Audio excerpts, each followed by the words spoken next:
Well, we love featuring artists you should know about, and today we're heading to Illinois to chat with singer-songwriter Lola Blu. Lola's based out of Rockford. She discovered music at a young age, drawing inspiration from the likes of Lainey Wilson, Miranda Lambert, and Whiskey Myers. She's crafted a sound that blends country, rock, and alternative, and she just released her debut EP called Good Old Days on Friday, along with the title track as the first single. And we're excited to have Lola Blu on the show. First, Lola, thanks so much for coming on. Thank you so much for having me. Well, man, busy weekend. Holy cow. The EP drops on Friday. You have an album release show, an acoustic festival. How did it all go? Oh, it was wonderful. I had a great weekend. I'm a little tired, but I wouldn't want it to be anything else. Yeah, that's awesome. I mean, what were the emotions with the debut EP coming out?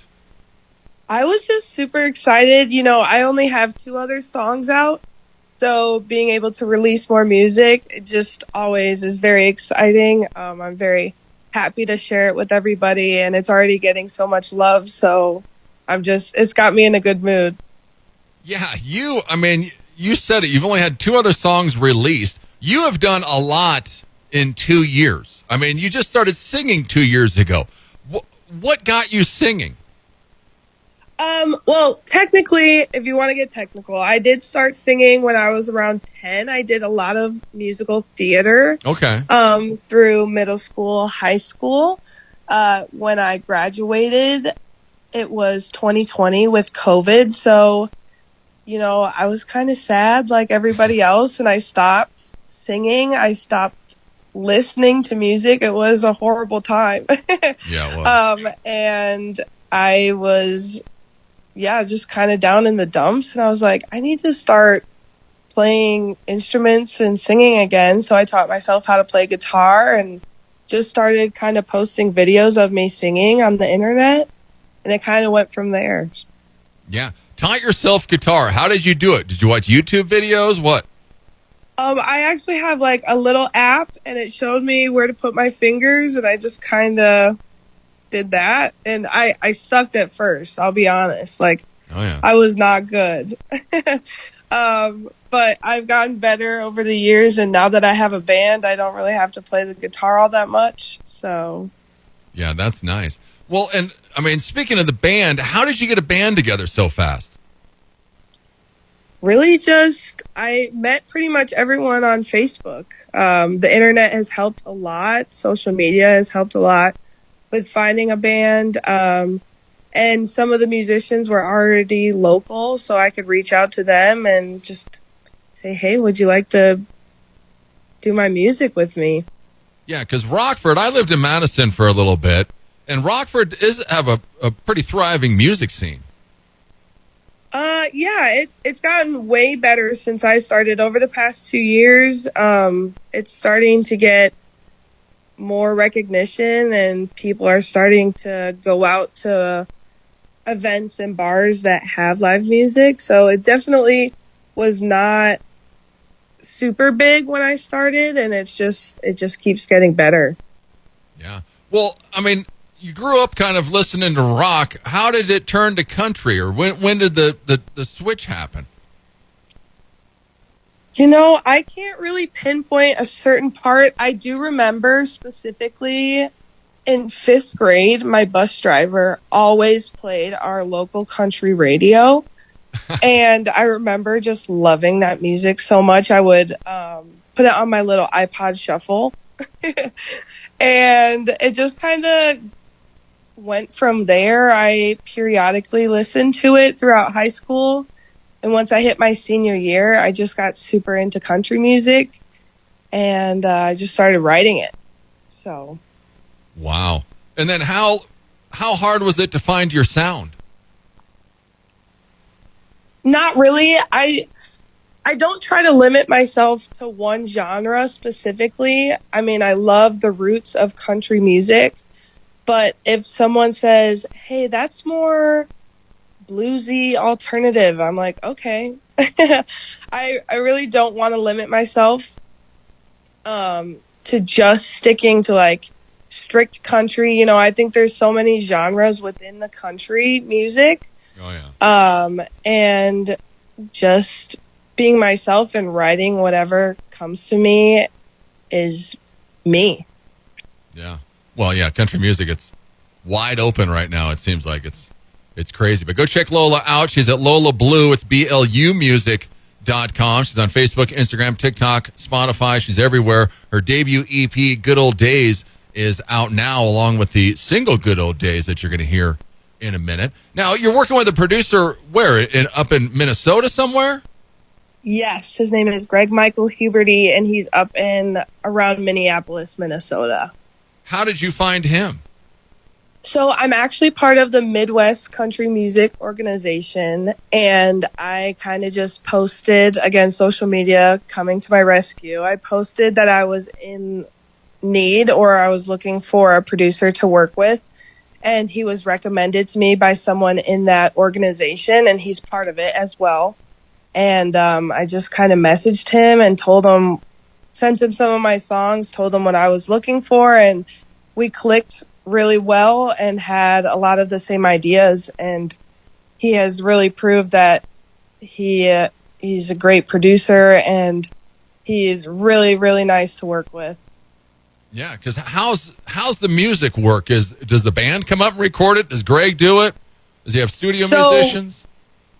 Pretty much, I send him, or I recently, for the past couple songs, I've sent him videos of the band playing it. Like, I work with the band to get to where I would like it to sound, and we send him videos.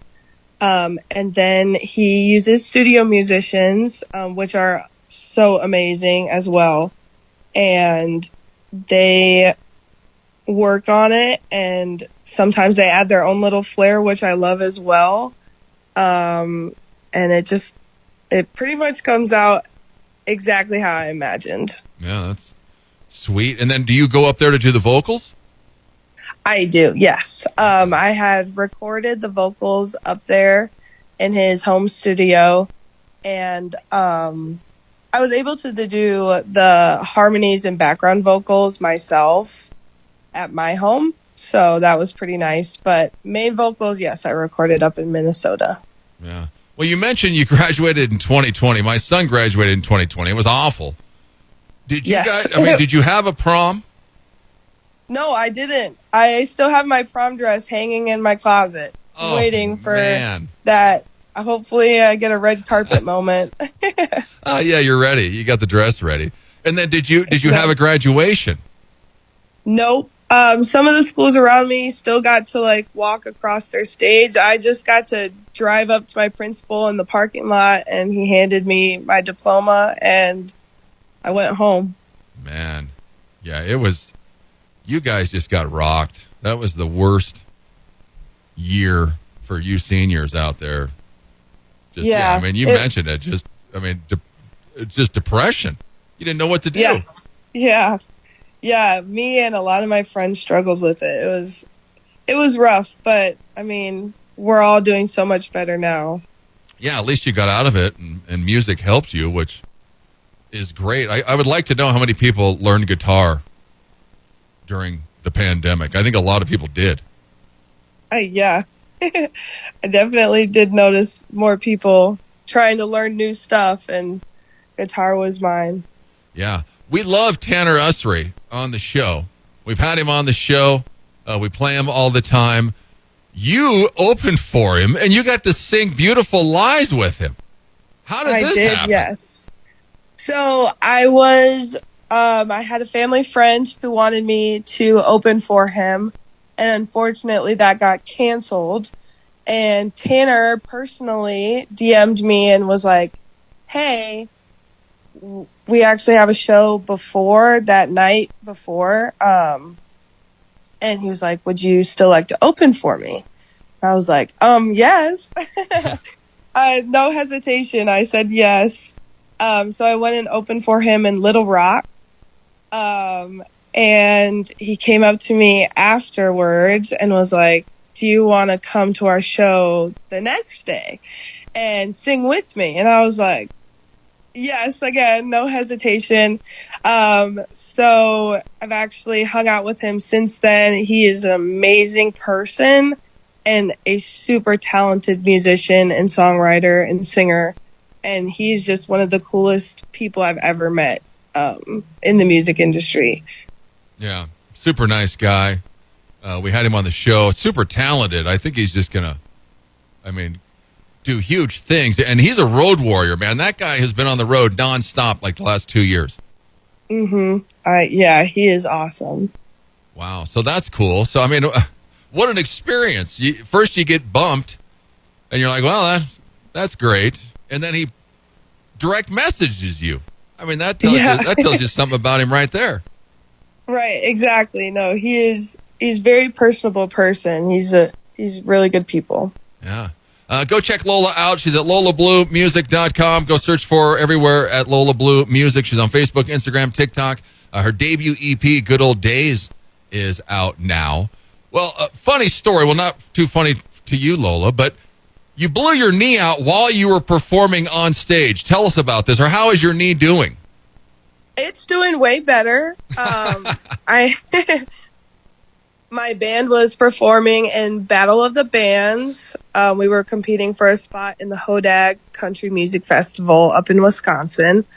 And we had 5 songs, 20 minutes. We were in the middle of the 3rd song. We were actually singing a Whiskey Myers song. And there is like a part where the beat kind of drops. And I turned and I stepped onto my left leg and I dislocated my knee and tore my ACL right there in that moment, which was not fun in the moment. And it's still not as fun now, but it really hasn't stopped me. The first couple weeks I was sitting in a chair, still playing my guitar and performing. And I'm now standing and dancing around a little bit. When we do that song, I stay very still. And yeah, I have surgery in September. I have to get my ACL reconstructed. But oh, geez, just shows you not to, or keep rocking or not to rock so hard. I don't know, whatever way you take it. Did you collapse when it happened? Unfortunately, yes, yeah. I did. I was able to hobble over to the drums were on a riser, so I sat down on that, and then I had to get wheeled out by some paramedics. Did you complete the 5 songs? We did not. No, we got disqualified for not finishing. So maybe next year. Next year. That's hilarious. That's man. Yeah, you never know what's going to happen on stage. That's crazy. Well, so much success, so much stuff that you've done in just a couple short years. It's amazing, Lola, what you've done. You mentioned social media. You got your band from Facebook. You've been promoting yourself on TikTok. What do you think works the best? I don't know. Definitely TikTok to get people to hear my music. That helps a lot, like posting as much as I can of my personal music and people hearing that on TikTok. Helps a lot with the listens. But for performing live, I think I get a lot of recognition through Facebook. I get a lot of people saying, "Hey, I saw you on Facebook.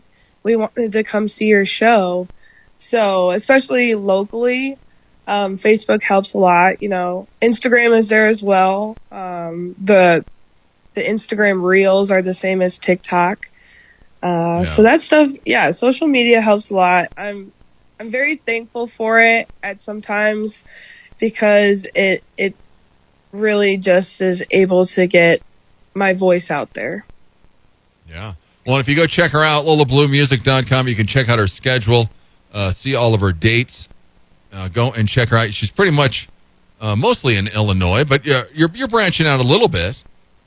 Yes, I definitely hope and plan to next year travel more.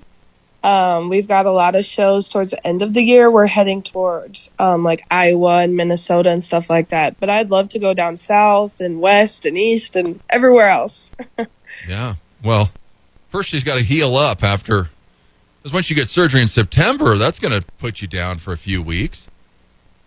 Yeah, I know people keep telling me that, but I'm going to try to stay positive and I mean, She's like, I've I've got to dealt with it share. this long. What the hell?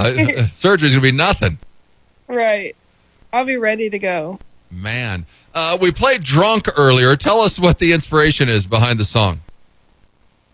Pretty much, I turned 21 last year and I was like, hey, I can sing about this stuff now. I actually was listening to Blackout Betty by Ashley McBride, and I really just loved the vibe of like, some people don't really think getting drunk is a good thing for your image or whatever. And I think it's just like when you get a bunch of friends, especially in the Midwest, there's not a lot to do. And we just sit in the garage or we're having a day party playing beer darts. And you just kind of pulled inspiration from just having fun and singing with my band in bars and just getting drunk. Yeah. Sounds like Wyoming. That's what we do. Hang out in the garage and drink. It's a good pastime. Exactly. Well, and the EP, Good Old Days, you have the title track out now.